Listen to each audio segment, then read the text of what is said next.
E agora nós iremos receber, nessa palestra extraordinária, Elisandra, nossa terapeuta emocional.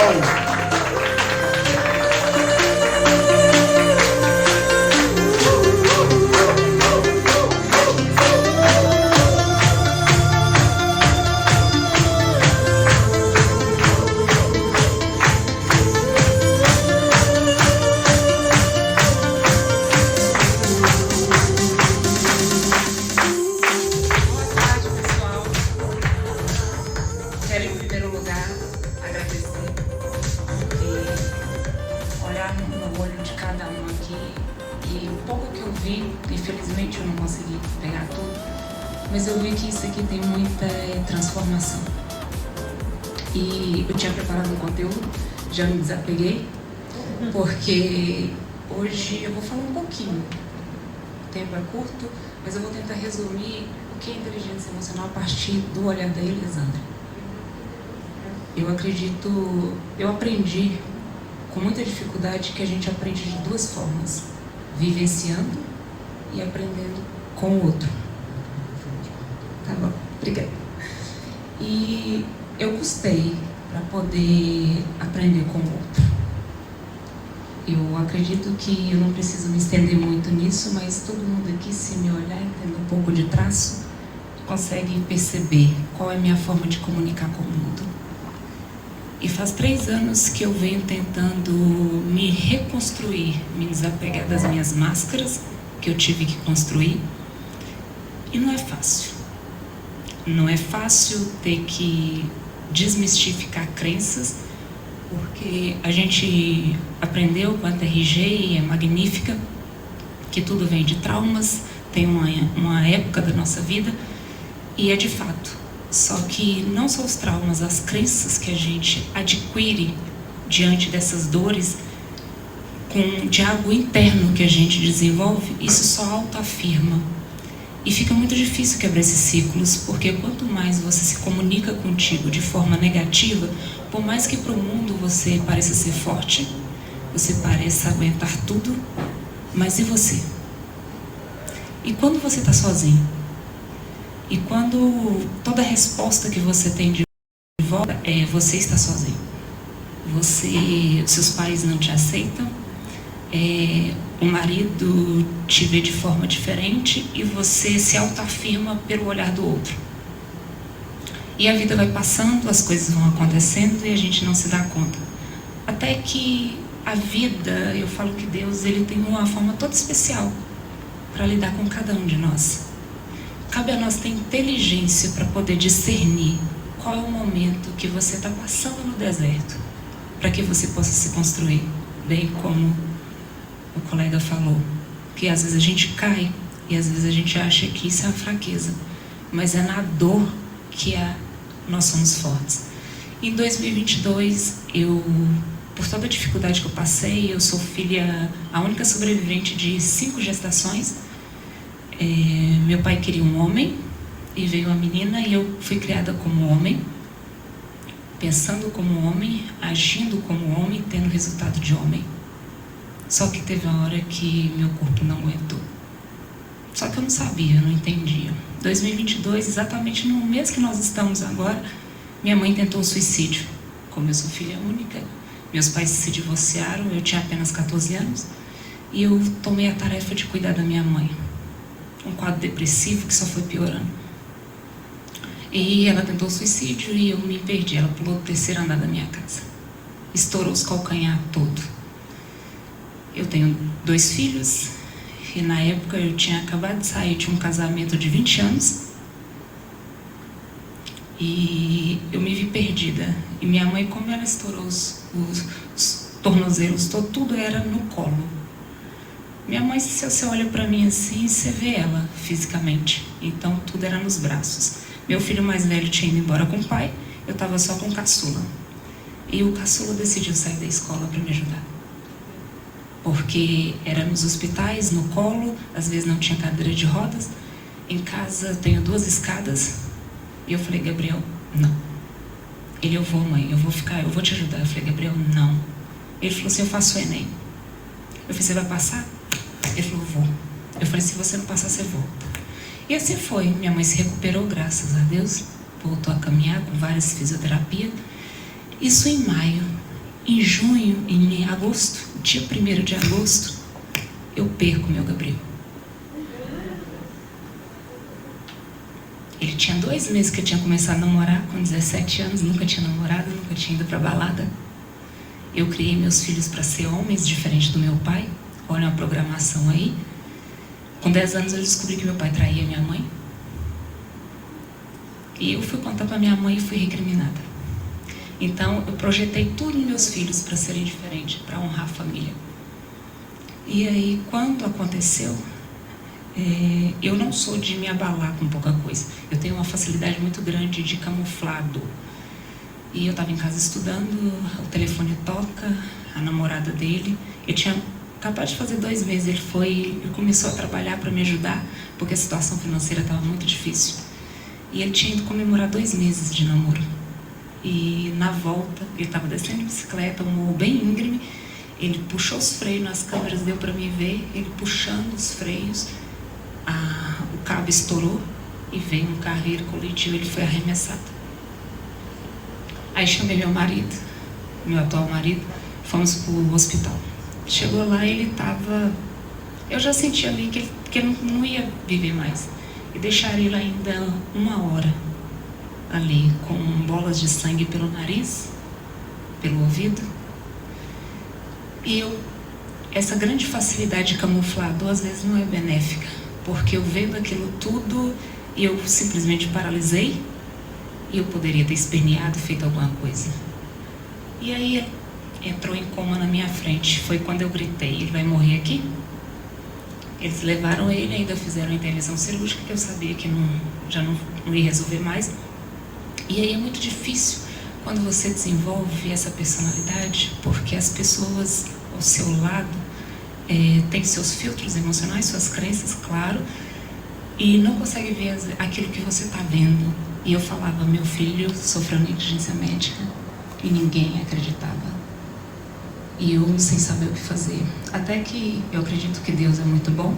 Meu advogado me ligou na semana seguinte perguntando como que eu estava e eu falei, ele levanta dessa cama agora e vai para o hospital e pede prontuário médico. E assim eu fiz. E a gente se depara em burocracias e burocracias. Mas o que eu quero dizer é que o motivo de eu estar aqui é o Gabriel. Porque minha vida mudou 2 vezes, quando o Gabriel nasceu e quando ele faleceu. Quando o Gabriel nasceu, eu não queria o Gabriel. Porque meu casamento estava uma merda e eu já via que não era um lar. Eu teria que me fazer ainda mais, fazer parecer uma coisa que não era real. Mas ele veio e com uma personalidade tão diferente. Eu sempre tive essa facilidade de me conectar, mas eu nunca permiti. E o Gabriel, ele tinha essa facilidade. O menino, às vezes, ele me dava conselhos. E aí, quando isso tudo aconteceu, eu surtei. E a sensação que eu tinha é que eu não estava aqui. Eu conseguia ver as coisas, mas não me conectava de jeito nenhum. Isso assusta muito. Só que a dor era tão grande que eu falei para Deus, não faz sentido. Eu acredito que não é só isso. E como que eu vou conviver agora com essa dor? Faltando uma parte de mim, era o meu caçula.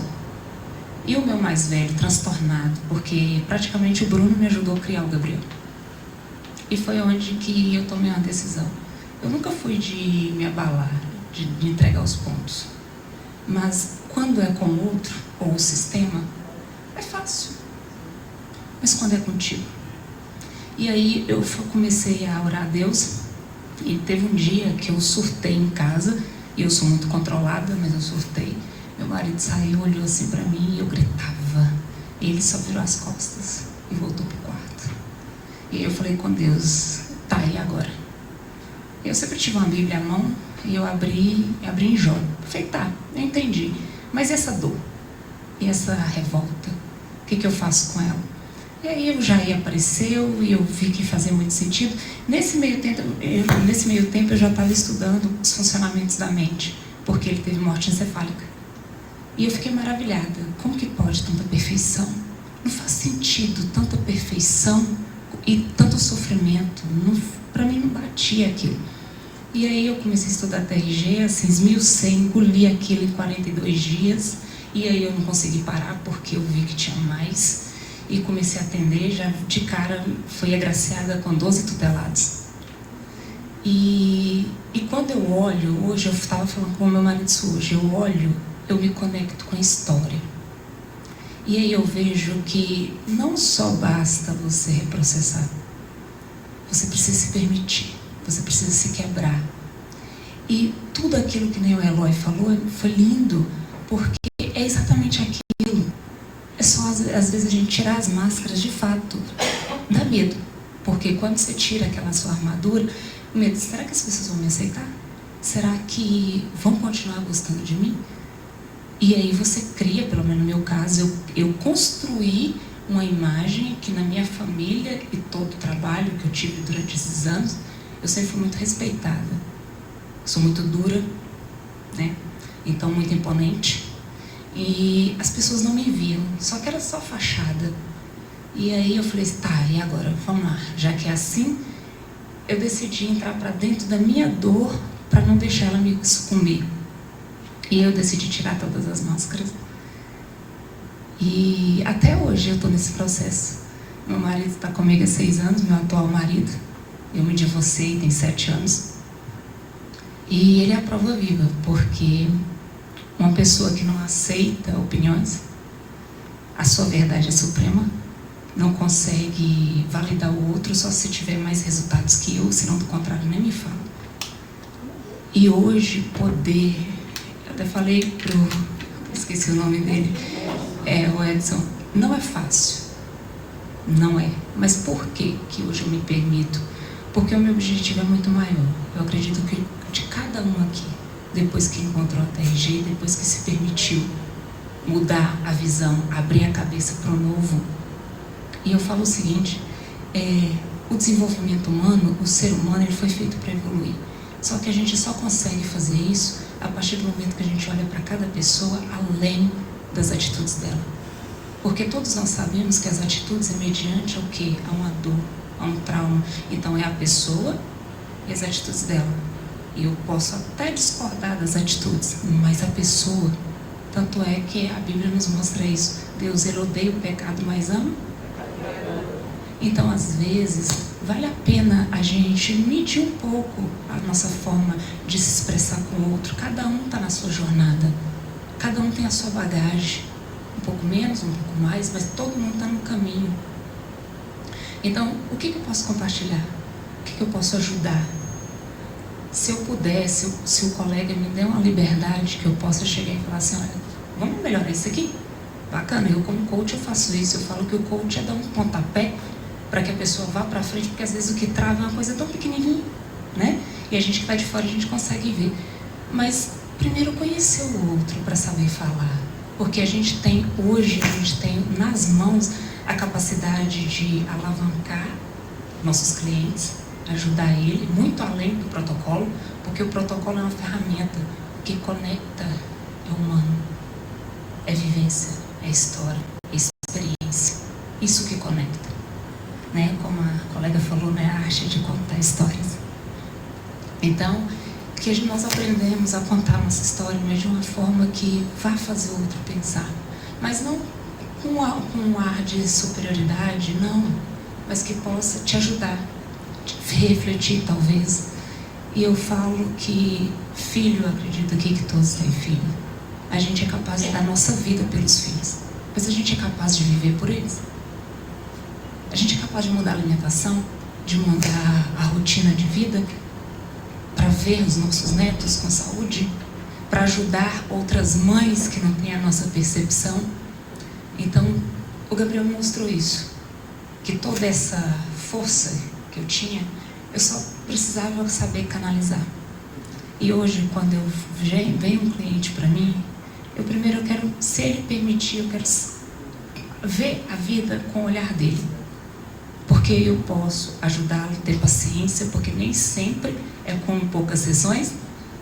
Eu tenho um cliente que está comigo há 2 anos, bipolar, e aí você olha assim, às vezes eu penso, meu Deus, mas será que eu não estou fazendo o meu trabalho? O que eu faço? Vou estudar. vou tentar ajudar. Tem dia que não rola o protocolo, porque ela está um vulcão, eu tento acalmar. Então é isso, tá nessa profissão, eu falo que é um chamado. Todos podem, mas não é para qualquer um. Então, que a gente possa, de fato, encarar isso como o Jair fala. Ele tem uma frase que me chama muita atenção. Nós vamos impactar? Mas como isso é possível? Se a gente ficar sempre olhando para a gente o tempo inteiro, querendo que o outro, que o nosso colega, pense ou haja como a gente. Não é possível. Se a gente, eu não preciso nem me delongar muito. Vamos pegar o exemplo de Jesus, porque a gente está bem próximo, né, do que passou. Como que ele agiu, gente? Como que ele foi quando ele estava ali na cruz? Ele olhou. Alguém já assistiu a Paixão de Cristo de Mel Gibson? É duro, não é? E eu esqueci agora o nome dele, é o arqueólogo. Eu esqueci, mas isso. Ele fala que foi dali para pior. E aí ele sofreu aquilo tudo. Exatamente. Então, assim, o que ele fez? Em nenhum momento você via no rosto dele uma repreensão, um olhar. Aí você pode falar assim, tá, Elisandra, mas ele era Jesus. Mas ele veio na condição humana, justamente para mostrar isso. Na minha percepção, eu acredito que para ele ter suportado aquilo tudo, não era só a condição humana. Ele tinha certeza do desfecho daquilo. Ele tinha uma clareza muito grande. É a clareza que nós precisamos ter. Hoje, quando a gente vinha, eu vendo alguns trabalhadores rurais, e na hora que eu olho no olho, eu sinto a dor, de tanta luta. Como que esse sistema nos escraviza? Como que as nossas emoções, dores, traumas e preconceito nos escraviza? E aí, será que a gente não podia olhar um pouquinho com mais atenção? E aí, falar pra gente mesmo, o que está me faltando? O que eu preciso buscar mais? E aí a gente ter essa capacidade de falar. Porque para muitos não é tão fácil, para outros é mais fácil. Vai falar, olha, isso aqui assim, tem essa... Eu achei fantástico isso aqui, que é justamente isso que a gente estava precisando. Eu estou em vários outros grupos e eu não vejo esse movimento. Então, essas poucas pessoas que estão aqui, nós temos um privilégio que não é para muitos, e ainda são mais de 40 mil terapeutas, não é isso? Até quando o Jair falou. E olha quantos tem nessa sala. Vocês entenderam a nossa responsabilidade? O nosso compromisso? Quando o Jair fala, nós vamos impactar o mundo, mas não é todo mundo. Então eu gostaria agora, pode tocar a música lá, por favor?